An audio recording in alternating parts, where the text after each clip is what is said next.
Thank you for the great introduction, Claudio. I want to start by giving a shout out to Claudio and the rest of the team organizing this conference. It always means more when students invite you as opposed to professors. Don't tell them I said that. But yeah, thanks for the great introduction and for the invitation. So what excites me just overall, and I hope you appreciate this through this talk, what excites me is to find connections between different fields, between topics that don't necessarily look like they have a connection. I really think that that's where innovation is, particularly from a research perspective. So, and I think this talk will exemplify this. So artificial neural networks, why do we call them neural networks? Historically, because they're supposed to bear some resemblance to what happens in the brain. So before starting working on this topic about 4 or 5 years ago, I had already started working in neural signal processing problems. So taking ideas from harmonic analysis and applying them to understanding how neural computation works. So when I started my job here as a professor, a year into my job, I got bored with what I used to think about, and deep learning popped on the block. It seemed really interesting. I started reading papers and could not tell left from right in the papers that I was reading. So out of that frustration, I actually started thinking about these problems and to see if I could get my head around deep learning from a perspective that I understood, which is that of harmonic analysis. And so this talk will be about that. All right, great. So I have an interest in what I call two classes of problems. So in one of my lives, I work with neuroscientists to help them devise unsupervised learning algorithm to understand how neural computation works to decipher the neural code. Let's make this a little bit more precise. These fall into two classes of problems. One class of problems in harmonic analysis, we call them blind source separation problems or deconvolution problems. And we will go through these two examples in details during the talk. But at a high level now, what you're looking at here, the green time series, is electrical voltage or potential recorded from the brain of a rat using one electrode. Okay?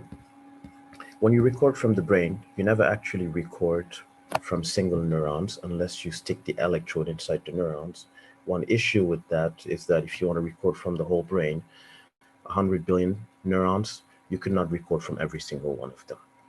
So one problem you have to solve is, given the data that you recorded an electrode, the electrode is listening to neurons nearby.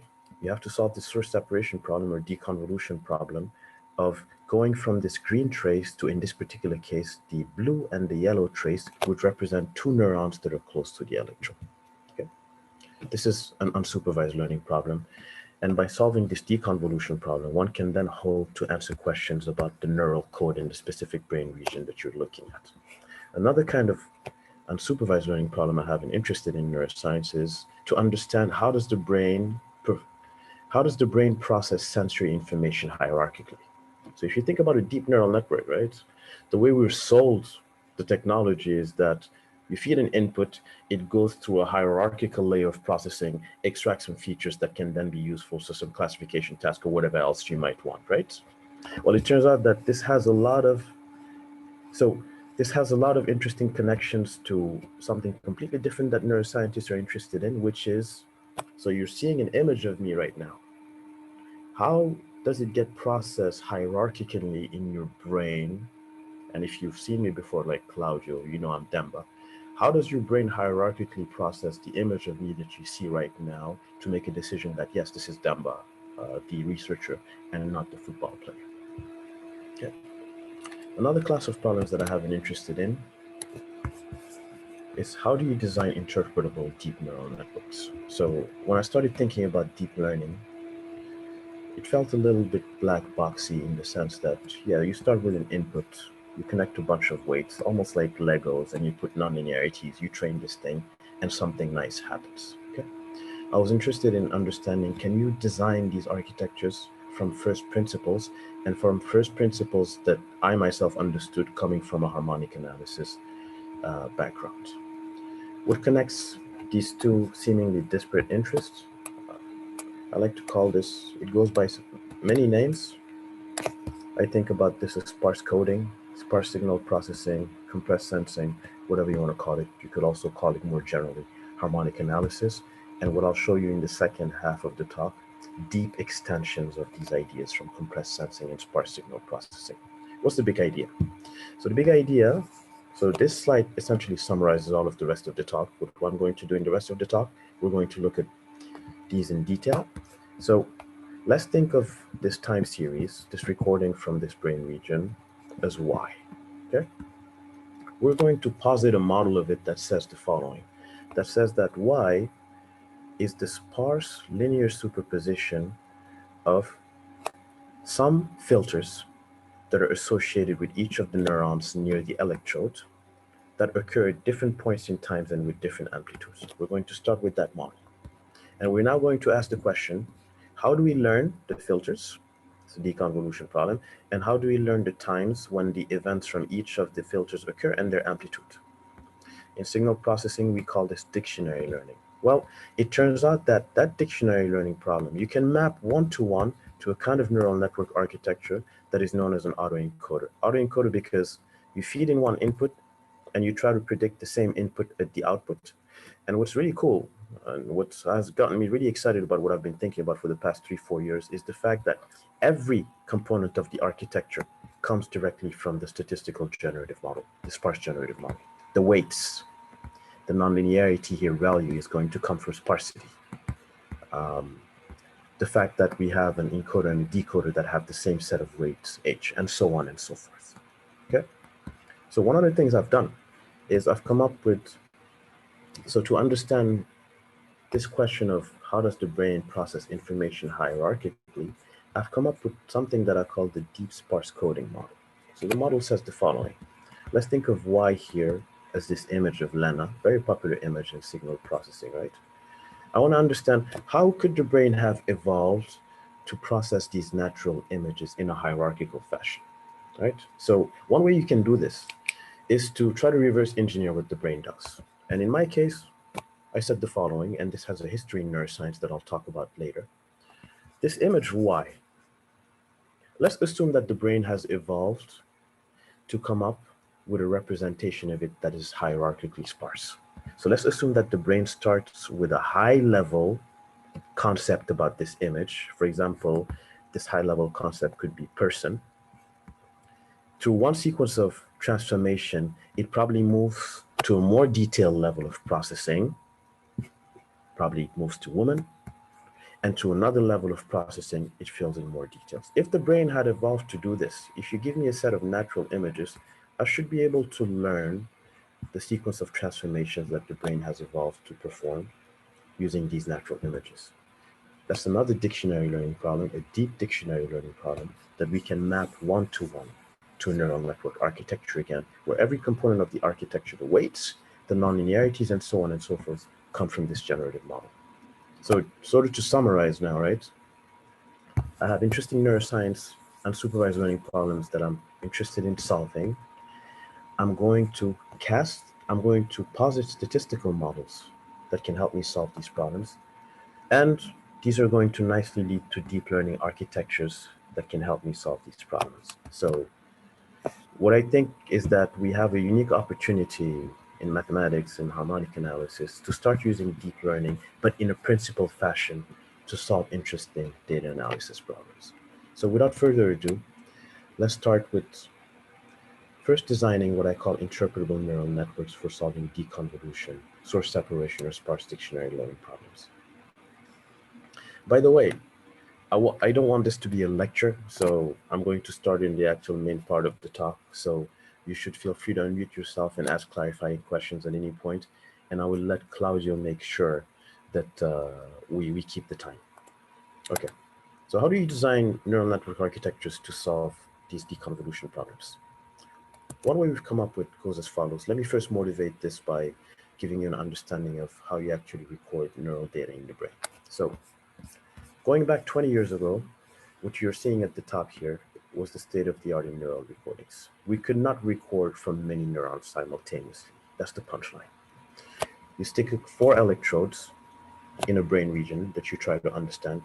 And if you're lucky, you can listen or you can get activity from about 10 cells that are near this electrode, okay? These 4 electrodes. And even back then, what's interesting is that, and to me, that's one place where deep learning can help us in solving some of these very data intensive problems in harmonic analysis. Even back then, we generated about 1 gigabyte of data every 6 hours, okay? Let's go to today, or a couple of years ago. There's this new exciting technology that are called neuropixels. They're very high density electrodes arrays. They're 2-dimensional, and they can listen to on the order of 100 neurons simultaneously across brain regions. All of a sudden, you're generating 400 gigabytes of data per hour. Okay? And the goal is to identify the neurons that the electrode array here, or these newer electrode array, are listening to. I'm sure a lot of you that have thought about some of these deconvolution problems, this happens in a lot of places. Actually, wavelets were born in the context of seismic exploration, right? You have similar deconvolution problems. This is just a problem that occurs also in neuroscience. And we call this spike sorting in neuroscience. Electrode array listens to a bunch of neurons. You want to identify the filters that characterize each neuron, and you also want to identify when a given neuron is active and with what amplitude. So what I want to do in the next slide is to set up a statistical or a mathematical generative model for the data that are recorded at the electrodes. And then starting from that data, how do we learn the model? First from a purely signal processing perspective, and then how do we turn that to neural network architectures? Okay, so we're going to start with this trace that is recorded by one of our electrodes. You can generalize this to recordings from many electrodes. This trace here, this green time series, I'm going to call y. Let's just treat it as a vectors. So I will pick this and we can talk about how well justified this model is. I'm going to posit the following model. I'm going to assume that this trace is the linear superposition of capital C sources that occur sparsely in time with different amplitudes. Let's look at H1 here, and we're going to make this more precise in the next few slides. H1 is a topless matrix where the coefficients here in the topless matrix represent the taps or the amplitudes from the filters associated with what we're going to call source 1, and so on and so forth. So the model says Y is a superposition of sparsely many sources that occur in time in the presence of noise. We're going to turn this into this neural network architecture. We're going to feed the data, the time series Y. We're going to ask the architectures to predict the same time series. We're going to train this by backpropagation. And what we'll see is that this architecture will solve the deconvolution problem for us. And again, notice that the weights here directly come from the sparse model. The nonlinearities also will come from the sparse model. Everything in this architecture will have a very precise way to design by virtue of the fact that we started with a generative model for the data. And then what we'll see is that it will solve our deconvolution problem. Okay, so let's set this up. So let's consider the case of capital C3 sources for the sake of example. So I'm going to assume the following. I'm going to assume that each of these sources occurs sparsely in time. So the x-axis here is supposed to represent little n in discrete time. The sources occur sparsely in time.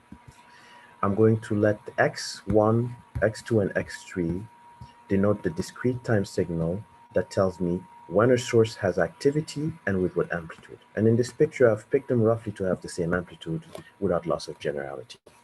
I'm going to assume that each of the sources that I'm interested in has a filter associated with it. And very importantly, I'm going to assume that the time, compared to the length of the time series, the extent of the filter is much smaller. These sources are localized in time, something that makes a lot of sense, for example, in my neuroscience examples. The vector y that I showed you earlier, we're going to treat it as a discrete time signal y of n obtained in the following fashion. It's going to be the sum of the capital C filters convolve with D. discrete time signals that tells me when a source is active and we want amplitude in the presence of noise. So our model for which you record is this black trace here, and it is obtained by taking each of the sources filters, convolving it with x of n, which gives us this blue time series, this red time series, and this yellow time series. We add them together, we add noise. This is our model for y. Now what we want to do next is, given this model for y, how do we learn the filters? How do we learn the times when each of the sources is active and with what amplitude? This is what I call your source separation problem, deconvolution, dictionary learning. It goes by a lot of different names, sparse coding, and so on and so forth. Let me pause here and make sure we're on the same page. Any questions, clarifications? Okay, so if we're on the same page, then here's what we're going to do. It's more convenient for us to use linear algebra as a way to talk about this problem. This sparse generative model, or this convolutional generative model that I've posited here for my recording, I'm going to take the discrete time signal y, then and represent it as a vector. I think we have a mathematical audience here, so I think it will make sense to you that we can represent this as some block toplets matrix H multiplied by a block sparse vector x plus noise. And our goal is, given y, how do we learn h and how do we learn x? Okay. So I want to convince you here that, I don't think I need to convince you, but for an audience that is less mathematical, it's very hard for people to see that this model written as y equals hx, you can also write the same model for videos, right? For signals that are not one-dimensional. I think this audience here will buy this, and that's what the point of this slide here. I've told you that today, the state-of-the-art recording technology in neuroscience is that you have these two-dimensional arrays in time. So if you think of the signals that those two-dimensional arrays are collecting, they're three-dimensional signals. Well, what's happening here? What's happening here, let's treat K1 and K2 as the spatial dimensions of the arrays, right? Literally treat it, just imagine a two-dimensional board. That two-dimensional board is listening to different neurons. So every neuron, the purple one, the black one, and the green one, has a spatial position with respect to the two-dimensional array. And you're recording over time, which is this axis over here. So now the neurons have a spatial signature and they have a temporal signature. So we have a three-dimensional signal here that we could write as a three-dimensional convolution now, right? And one assumption that makes sense in this particular case is to say that the three-dimensional filters now associated with each of the neurons is separable in time and in space. There's actually been a lot of interest in signal processing these days in these separable dictionary learning problems. So I hope everyone buys that this y equals hx model is very powerful in the sense that it does not just apply to time series. It applies to signals in any dimension, basically, as long as you have some convolutional generative structure to the model. And now the x's that characterize when a neuron is active have a temporal dimension, as in our early example of the time series, but now they also have a spatial dimension, okay? So this generalizes well.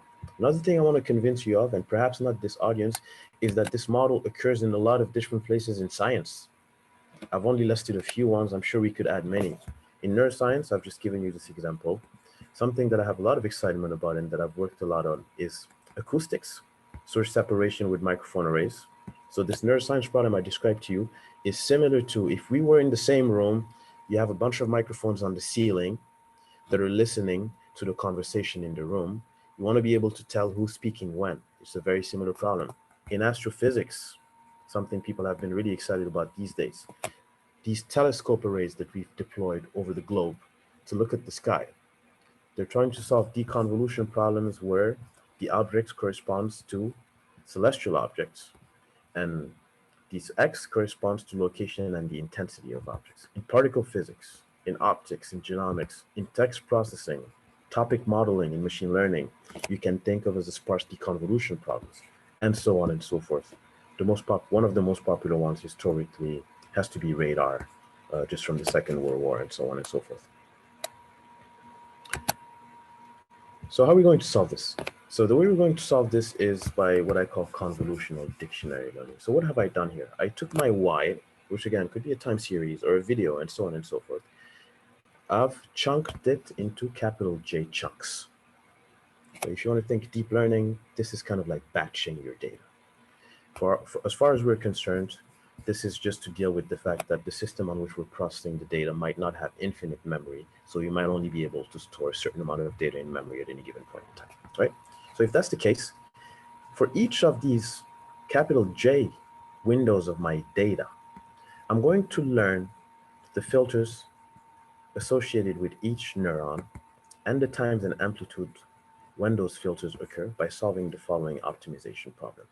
I'm going to minimize the sum of some reconstruction error, L2 reconstruction error here, penalized by this lambda L1 norm. The goal of this lambda L1 norm is to promote sparsity.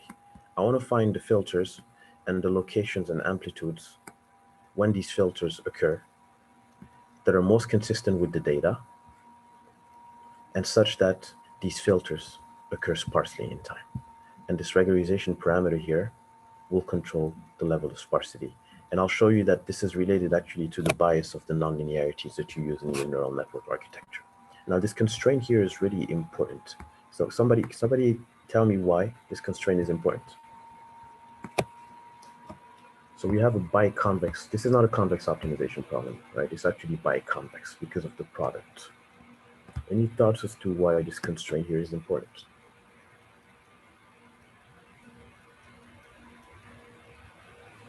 So the idea is that without this constraint, I could scale x by a constant alpha and multiply h by that same alpha and still get the same model, right? So to make this identifiable, you need in some sense to constrain either x or to constrain h. How are we going to solve this? It's not convex, but it's biconvex. We're going to solve it using something that's called alternating minimization.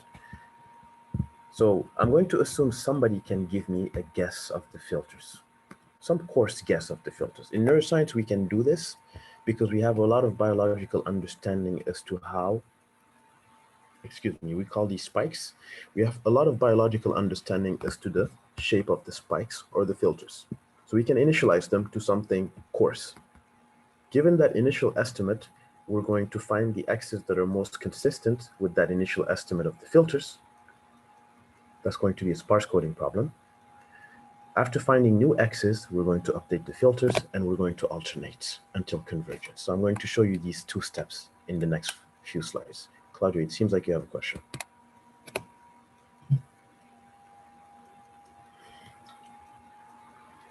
You're muted. You're muted, Claudia. Sorry, do you hear me now? Yes. Okay. So how about some applications where you cannot guess, where you cannot have this initial guess? What do you do? I mean, the applications that you showed before, is it the case that you somehow, if you are a practitioner there, you can have a rough guess of this initial estimates? Or So I don't think it's hard to compute a rough guess of this initial estimate if your signal to noise ratio is high enough, right? Because we have a very strong model. We're saying that we have we have filters that occur sparsely in time and with some amplitude. As long as your SNR is high enough, right? You should be able to get a good enough guess of this. So the reason why I say that, so one of the things people do a lot in deep learning is they initialize the weights randomly. This doesn't make sense to me because as far as I know, all the theoretical results we have in dictionary learning and signal processing, they assume that you have a good initialization of the dictionary. I don't know of a result that says that you initialize the dictionary randomly and then you converge. And I might not know the literature. So that's why I usually like to emphasize that it's important to have a good initial estimate. I mean, do you have particular applications you're thinking about where you could not get a good guess of this? no, I don't. I was just wondering, like, I don't know, in particle physics or some astronomy application, like where, yeah, the SNR is maybe not so Yeah, large. If that's a great yeah, question. I would have to think. I would have to think about that, but that's a great question. Okay, thanks. Okay, so where were we? We were trying to estimate the filters and the sparse representations associated with the filters at the same time, but we broke it into two steps. The first step in signal processing we call convolutional sparse coding or convolutional sparse recovery. So given these guesses, in every window, I'm going to find the sparse vector that is most consistent with the data subject to this L1 penalty. What's nice here is that this is embarrassingly parallelizable across all of the windows. The only thing that's shared across windows is this H here, the filters. But the sparse coding is embarrassingly parallelizable. What this means, and I think this is one of the powers of deep learning and what all these companies have done, the infrastructures they've developed, Google, Facebook, and so on and so forth, is that this is highly amenable to processing on graphics processing units. And as I'll show you in some of the experiments later, it makes processing orders of magnitude faster than anything we had seen before. Let's make a quick detour. And this is where my journey into deep learning started. Let's look at that problem in one dimension. Suppose X lives in R and H is identity. That problem that I showed you in the earlier slide is equivalent to this following optimization problem. I trust that if you take a little bit of time, you can do the math by yourself. It turns out that the X that solved this optimization problem in one dimension, the non-negative X that solved this optimization problem, as a function of Y, is given by the ReLU of Y minus lambda. We call this soft thresholding. There's a very famous paper by Ingrid Dovish on this topic, and Ron DeVore, I think, on iterative soft thresholding. This is an operation that we know very well in harmonic analysis and signal processing. So to me, this is where the journey started. The fact that you could derive value from the perspective of this sparse signal processing underlies everything that I've been thinking about recently in research. How does this generate to multiple dimensions? Let's take two cases. Let's start with the case where H is an isometry. I know this doesn't make sense in my topless case, but this is just to gain intuition. What happens in that case? What is the X that lives in the non-negative orthant that minimizes, that solves my optimization problem?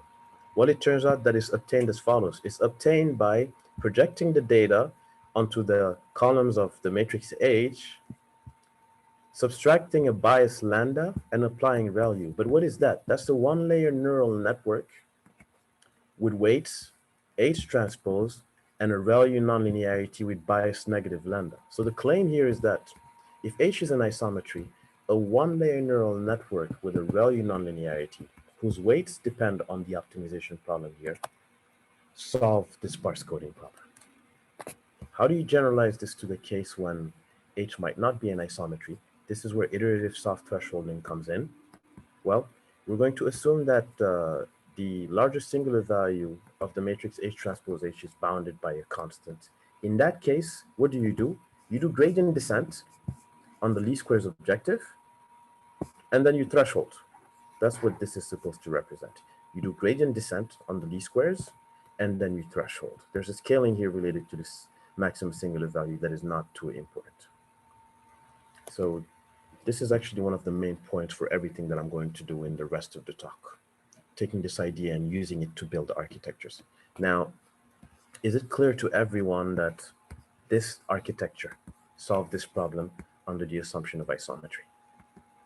And under the assumption that you don't have any isometry, you have an iterative procedure to solve the optimization problem such that when you unfold its iterations, you end up with another architecture with values and weights depending on the optimization. And in this latter case here in the bottom, it's a recurrent neural network actually. Okay, so this only takes care of half of my problem. If I give you H, how do I find the time of the events and their amplitudes? Well, dictionary learning has a second component. Oh, before I move on there, let me skip this slide because I'll come to it later. What I wanted to show here is that this doesn't just work for sparsity. If I had another penalty that had this weird shape, you derive another nonlinearity than ReLU. But let's not spend much time here in the interest of the rest of the time that I have left. What's the second half of dictionary learning? You have to update the dictionary now. This step now is the one that is typically the most computationally expensive because you cannot parallelize it over all the examples you have in your data. But it's not a difficult optimization problem. Why? Because it's just a constrained least squares. How do we turn the whole thing into an architecture? We're going to put the two together. So given the weights, a nonlinear encoder with ReLUs is going to find us the amplitude of events and when the events occur. That's my encoder here. I'm going to take this iterative soft thresholding algorithms and unfold many iterations of it, capital T in this case. Well, now that I have, assuming I have a good initial condition, I will have a reasonable guess of the location and the amplitude of events. I will use that to reconstruct the data. And how am I going to train the architecture, learn these filters, and the converge location and amplitude of events? I'm going to feed the data, and I'm going to try to predict it at the output, and I'm going to train this by backpropagation, stochastic gradient descent. Let me show you an example of this. So this is just in simulation to see that this idea actually makes sense. I took 3 sources, simulated about 20 minutes of data, so 3 neurons, at a firing rate, meaning a rate of occurrence of events over time that is reasonable for the particular problem that I had an interest in. And what I'm going to show you in the next slide is what happens when you train the architecture that I just showed you in an unsupervised fashion. So what am I plotting here? I simulated the data, so I know the true filters. Let's call them HC. What is H hat C? At every iteration of my backpropagation algorithm, I will have an estimate of the filters. So I'm going to start here with a guess of the filters. And what I'm going to plot is, as a function of iterations of the algorithm, I'm going to plot the sine of the angle between my true filter, HC, and the estimate at every iteration. So what you want to see is that if this architecture makes sense at all, in the beginning, your sine should be about, at the beginning of the algorithm here, the sine is about a half. You're about at a 45-degree angle. What you want to see is that as you converge, 60-degree rather, what you want to see that as you converge, the sine of the angle becomes 0, which means that training the architecture by backpropagation is able to actually estimate the filters that underline the data. And this is precisely what you see here. This is just by simulation. We have some recent work where me and one of my students have worked to prove that the filters actually converge mathematically to the ones that you used in the simulation.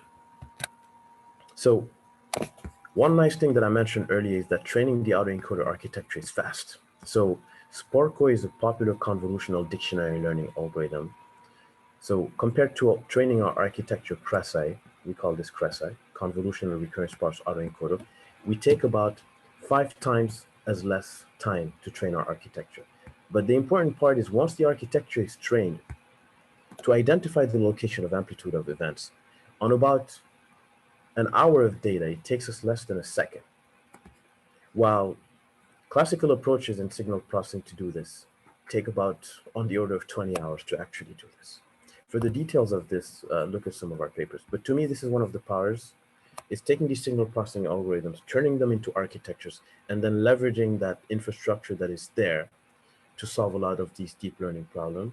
And also, when we can, prove mathematical results about properties of the architecture.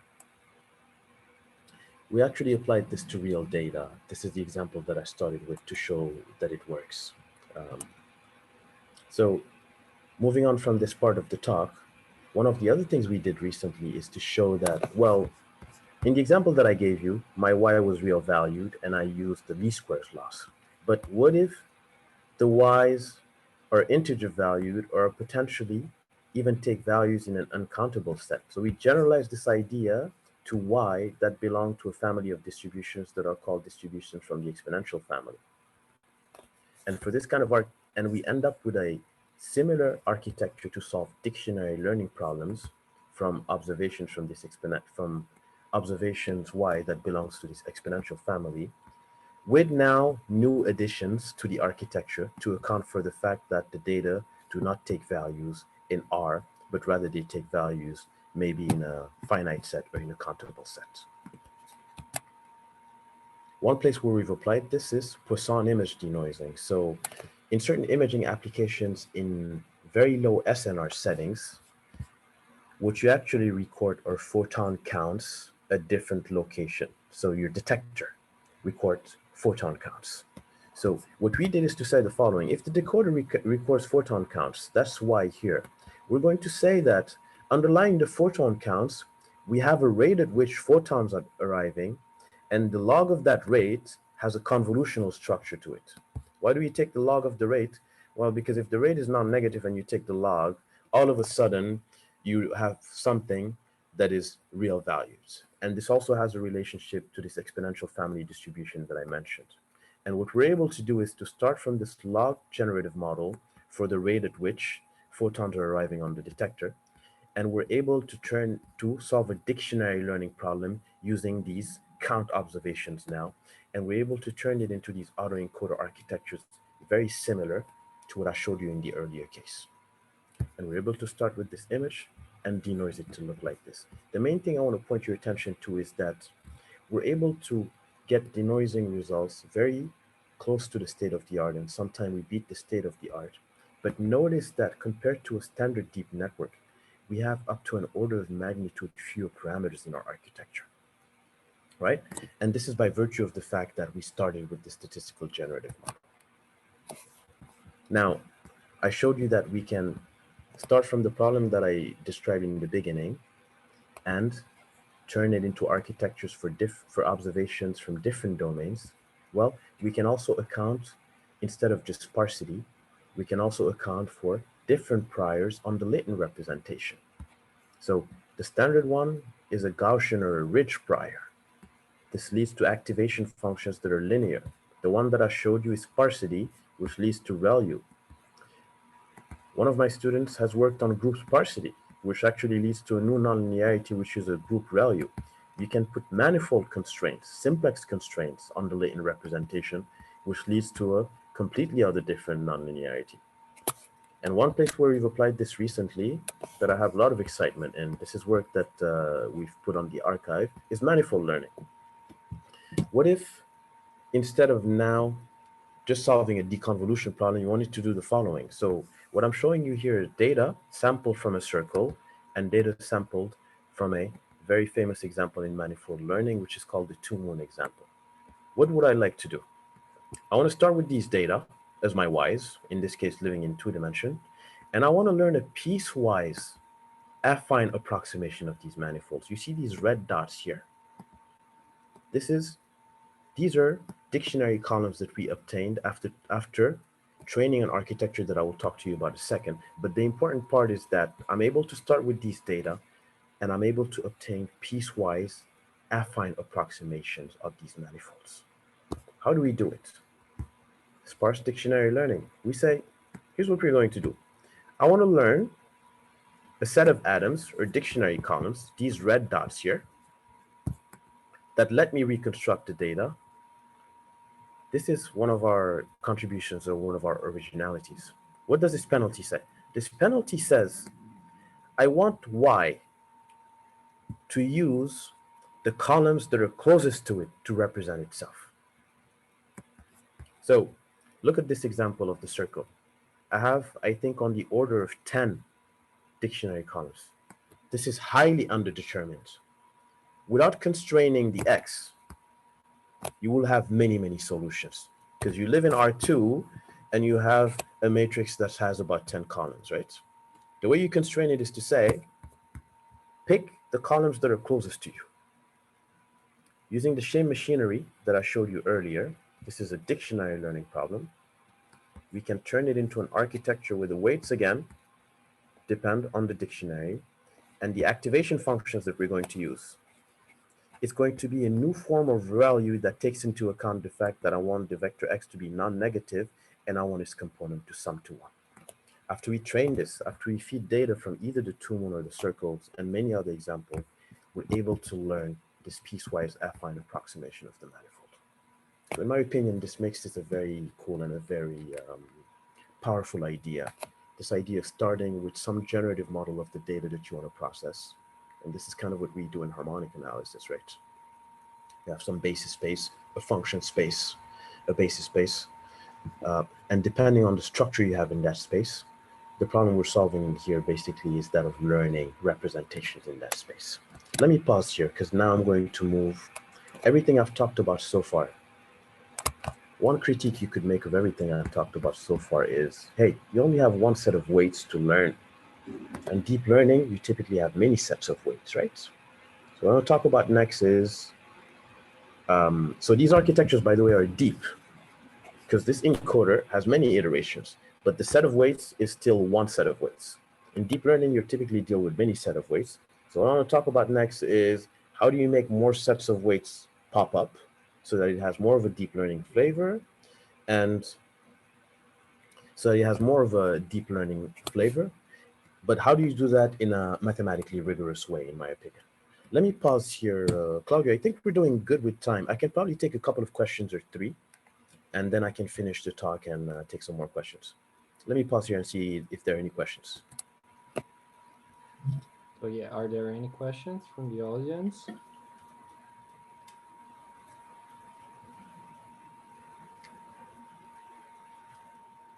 So regarding this manifold learning problem, I mean, you said you should, I don't know if I got it correctly, but you said some piecewise linear approximation. Could you do it for more sophisticated approximation schemes, like things that are not only piecewise linear, depending, like, I don't know, exploiting more the structure of your data? Could So you? that's a great question. I've been thinking about it. I haven't figured out how to do it. So are you Okay. suggesting, for example, instead of making it this a piece, a line, making this like a polynomial of a Yes. given order? Yes, and use the same neural net strategy for that, or So, similar. so, so this is an interesting problem, and I would love to talk about this. The thing I haven't figured out, right, is how do I Mm-hmm. express that polynomial as this operation here? Mm-hmm. I'm not sure how to do that. If I want a polynomial to connect these two points, right? It's not simply then just combining the point, right? You have Right. there's a way to generate the curve between the two of them. So I have to think about how one actually does that. But that's a great question. Okay. And, Okay. and it makes a lot of sense, right? Yeah, it makes a lot of sense. But I don't know that anybody has solved this yet. At least we have not solved this. And like out of curiosity, like you talk a lot with, you collaborate a lot with neuroscientists. How would you say is their view on all of these things? Like for them, is it still a black box that maybe No, will solve no, their problems, or how is it? no. For them, you can actually connect it in a strong way to what happens in the brain. So in this case, for example, right? The columns of this dictionary, the neuroscientists think about them. So an image comes in, right, at a very high level. What your brain is trying to do, at least at the very early layers of processing, is trying to pattern match. So think of the columns of the dictionary as patterns that are stored in a neuron. So they think about this dictionary as patterns that are stored in a neuron. And let me actually, this is a good segue into the next part of the talk. The trick of the game, Claudio, is to figure out what structure to impose on this A and the connections to make it neurally plausible. So they like the fact that we start here with this y equals ax model, but what we want to do next is to put some structure on A given what we know about neurobiology, which is a Okay. Okay. I good see. segue into the next part Mm-hmm. of the talk. Let's move into the next part of the Okay. talk. Deep sparse coding, or what I call hierarchical virtual brains. This is something people have been very excited in neuroscience lately. So let me first give you a quick history lesson. So there's a famous paper, a set of papers in the mid 90s by Bruno Olshausen and another author whose last name is Fields. And they're the first ones, in my opinion, to have proposed the y equals ax model, the sparse generative model for natural images as a way to understand how early layers of the visual processing process natural images, Claudio. So here's what they said. Let's forget this slide for a second, but here's what they said. They said, if the brain evolved to process natural stimuli, like my picture right now, Okay? Then it must have some model inside it of these natural stimuli that it has evolved to process.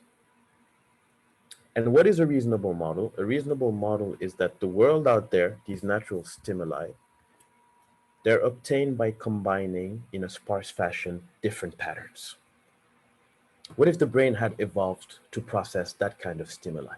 Where the sparsity comes in here, sparsity, you can think of Claudio as a constraint on energy resources in your brain. It takes ATP and energy for your brain to function, or glucose that then gets turned into ATP, right? You can think of sparsity as an energetic constraint. If this vector is sparse here, this vector represents neural activity in a neuroscience context. If it's really sparse, this means very few neurons are active. The brain is not using a lot of energy.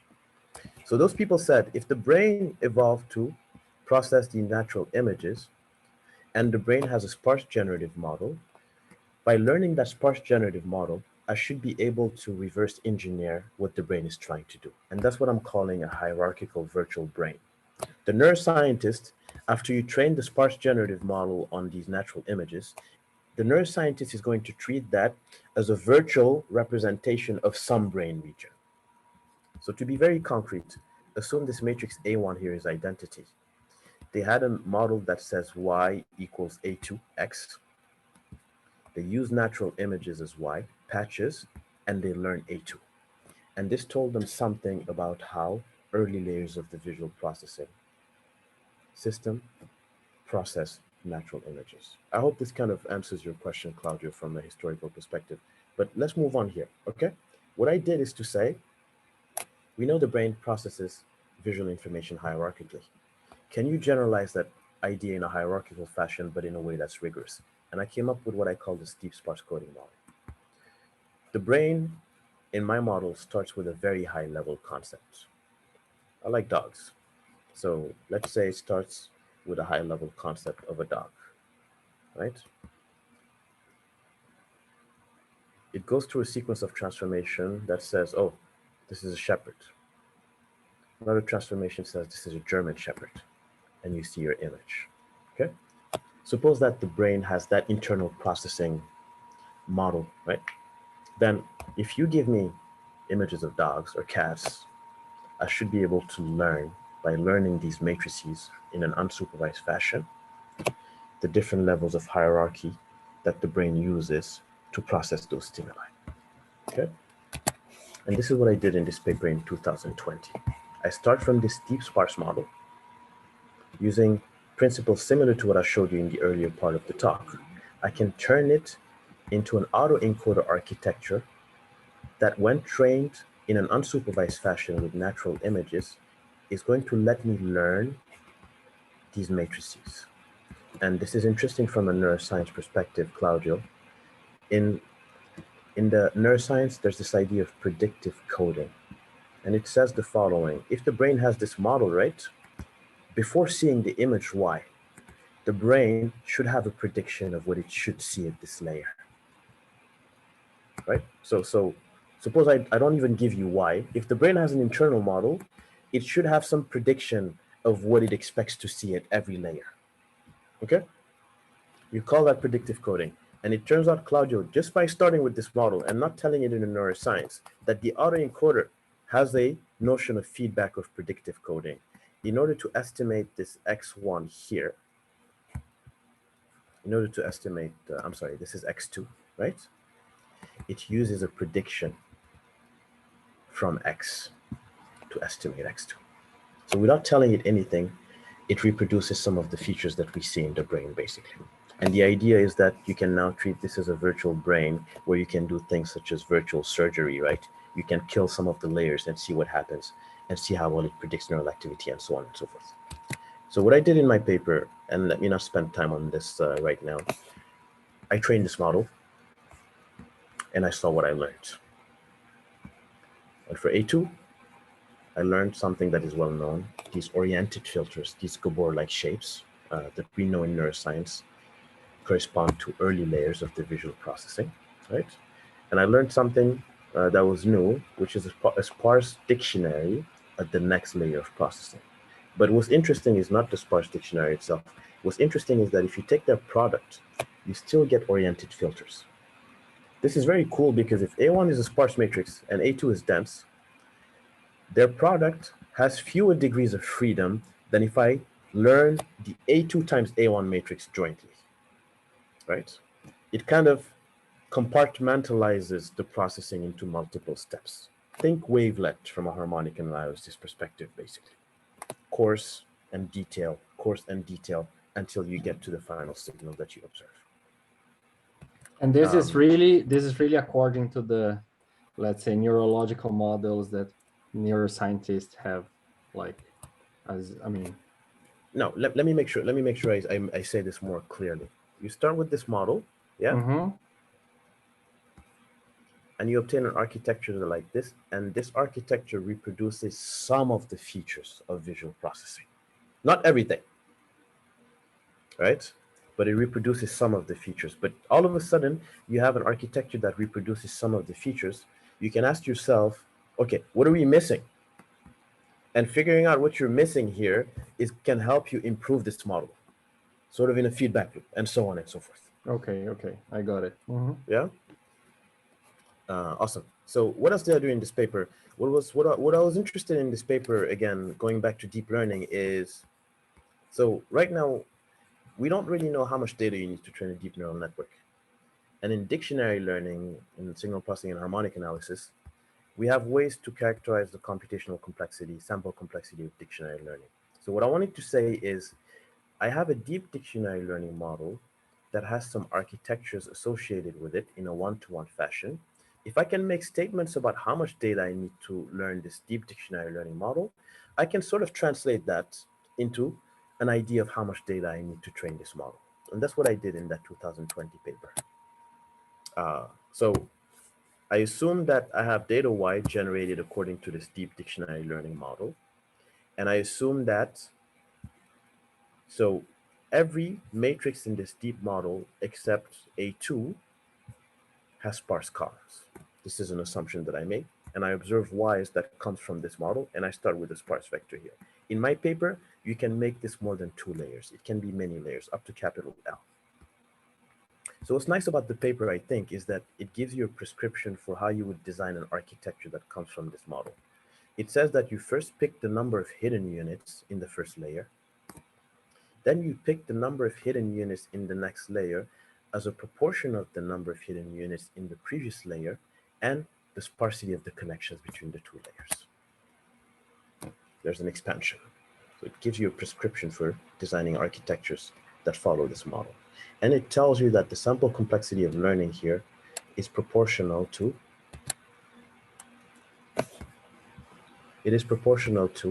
the sparsity at the deepest layer and the size of the deepest layer, number of hidden units in the deepest layer, right? So what's interesting about this deep generative model is that from the math, it suggests a way that the size of the different layers of the network should relate to each other, and it gives you a sense of how much data you need to train that particular network. So some of the details you can find in that 2020 paper. Let me conclude here so I can leave 5 minutes for us to talk. I'll conclude just with the final slide. So what I tried to do in the talk was to convince you of the following, is that starting from these models that we have in harmonic analysis, and in this particular case, I focus on sparsity, but it generalizes to other concepts rather than sparsity. You can design in a principled way neural network architectures. So if you want to think about this in terms of basis spaces and functional spaces, you have a basis B and a set of coefficients to represent any element in that space as a combination of those basis elements. By putting priors, the coefficients correspond to hidden activations in neural network architectures. By putting a priors on the coefficients, you get different kind of nonlinearities in the architecture associated with your basis generative model. The loss that you use to train depends on assumptions that you have on the distribution of the data, whether they're real valued, whether they're count valued, whether they come from an uncountable set. And one of the points that I tried to make is that going from these generative models, we know how to deal with those models from an optimization perspective without needing deep learning at all, in my opinion. One of the things that deep learning can buy us is first, we can use some of the theoretical tools we have under our belts to understand deep learning and to study it.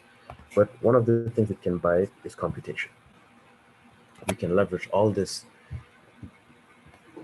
infrastructure that these tech companies have developed for training these networks.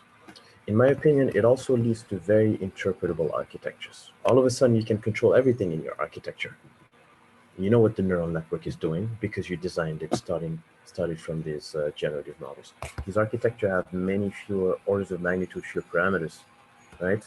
If you think there have been some interesting papers on, I think it was by OpenAI, on how much electricity training some of these big network costs. And if you look at those numbers, they're insane. So here you can reduce significantly the number of parameters of these architectures, making them easier to train. And basically what I tried to do is to give you a call for utilizing neural networks, starting from these very principled harmonic analysis, signal processing concept to solve pattern discovery problems in science and scientific problems. And in my case, I focused on neuroscience. All right. Thank you for your attention and thank you for inviting me.